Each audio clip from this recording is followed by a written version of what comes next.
Imyimenyerezo ngororamubiri ni kimwe mu bituma umubiri w'umuntu ugira amagara meza, ariko hari abayikora uko bitari bikwiye kugenda kuko umuntu wese bivanye n'imyaka afise, ibiro canke intumbero itumye aja kugira iyo myimenyerezo, afise uko akoresha umubiri wiwe nk'uko bisigurwa na Niyongabo Jean Marie, umwe mu basanzwe bafasha abantu mu bikorwa vyo kunonora imitsi. Mu gutangura kumenyereza umuntu ubanza kwanza kumuyagisha nimba yaheruka kugira sport, nimba ataheruka canke nimba asanzwe ayigira, nimba afise ingorane ukabanza ukazimenya. Kubera par exemple hari gishobora gukoresha umuntu sport utigeze umubaza ko afise ingorane y'umutima canke ingorane y'amavi canke ingorane ijanye n'amagara yarasanzwe afise, kwa si bose baza kora bishaka. Hari abarindira muganga barungike, hari abaza kora bikunda, hariho n'abaza kora sanzwe ari umwuga wabo bakora mu buzima bwa misi yose.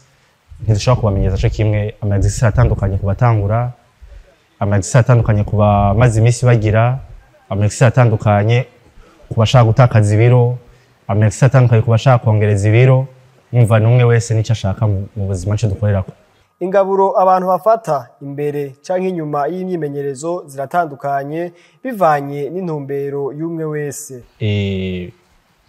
Ushaka gutakaza ibiro, ushaka gufungura no ushaka kongereza ibiro, même si morphologie 15-50 hariho ibiryo bishobora kumvyibusha jewe ugasanga biri uwundi ntago bimuvyibusha muri experience y'akazi dufise. Iyo ndiko ndagukurikirana still ndagukurikirana kuvyo fungura, iyo binsavye kora hariho ababa bazi ibyo bafungura, hari n'abataba babizi bashobora gusaba impanuro. Impanuro ya mbere no abantu nuko dusoma experience amwe ku bantu baba bakuze badusomvye imyaka, mugo baravye bakaba basa n'abajeune kubera bagiye barifata neza kuvyo bafungura, n'ingene bafata amagara yabo neza. Umuntu uwo ari we wese yarakwiye kwitwararika gutunganya umubiri wiwe mu gukora imyimenyerezo ngororamubiri kuko ifasha mu gukinga ingwara zitandukanye.